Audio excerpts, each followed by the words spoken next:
ಮಲೆನಾಡು ತಿಪಟೂರು ನಗರ ಅಂದರೆ ಶೈಕ್ಷಣಿಕವಾಗಿ ಬೆಳೆಯುತ್ತಿರುವ ತಾಲೂಕು ಅಂತಲೇ ಹೆಸರುವಾಸಿ.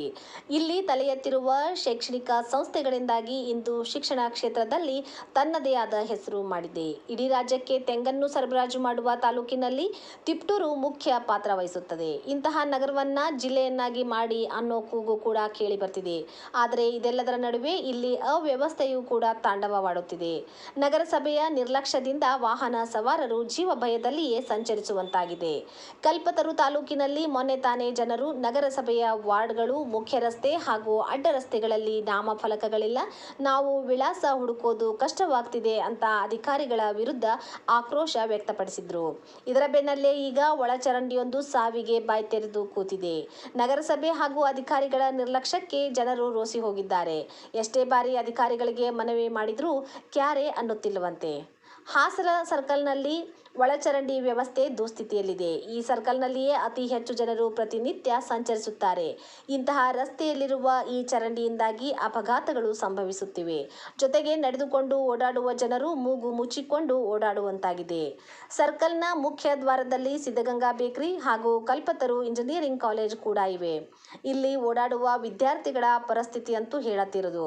ಇನ್ನು ಈ ಸರ್ಕಲ್ 4 ರಸ್ತೆಗಳಿಗೂ ಸಂಪರ್ಕ ಕಲ್ಪಿಸುತ್ತದೆ. ಇಂತಹ ಸರ್ಕಲ್ನಲ್ಲಿರುವ ಚರಂಡಿ ಮಾತ್ರ ಗಬ್ಬೆದ್ದು ನಾರುತ್ತಿದೆ. ಇನ್ನು ಗ್ರ್ಯಾಂಡ್ ಹೋಟೆಲ್ ಮುಂಭಾಗದಲ್ಲಿ ಮಳೆ ಬಂದಾಗ ನೀರು ನಿಲ್ಲುತ್ತಿದ್ದು ವಾಹನ ಸವಾರರು ಕಿರಿಕಿರಿ ಅನುಭವಿಸುವಂತಹ ಪರಿಸ್ಥಿತಿ ಎದುರಾಗಿದೆ. ಒಳಚರಂಡಿ ಇದ್ದರೂ ಸಹ ರಸ್ತೆಯಲ್ಲಿಯೇ ಮಳೆ ನೀರು ನಿಲ್ಲುತ್ತಿದೆ. ಈ ರಸ್ತೆಯಲ್ಲಿ ಸಂಚರಿಸುವ ವಾಹನ ಸವಾರರು, ಸಾರ್ವಜನಿಕರು ಈ ಕೊಳಚೆ ನೀರಿನ ಮೇಲೆ ಹೋಗಬೇಕಾದ ದುಸ್ಥಿತಿ ಎದುರಾಗಿದೆ.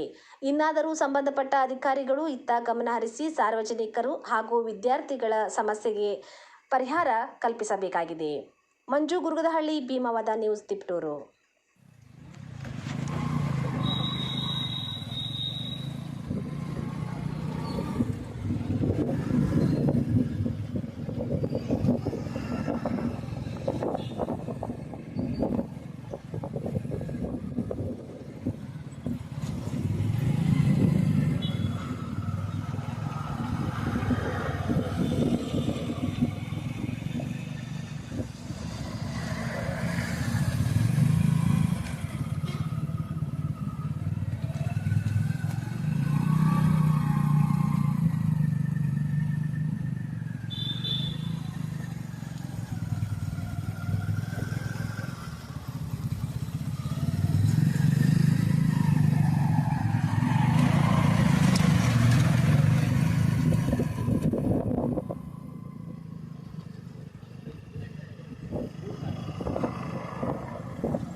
ಅದು ಬಂದ್ಬಿಟ್ಟು ಆ ರೋಡ್ಗೆ ಈ ರೋಡಿಗೆ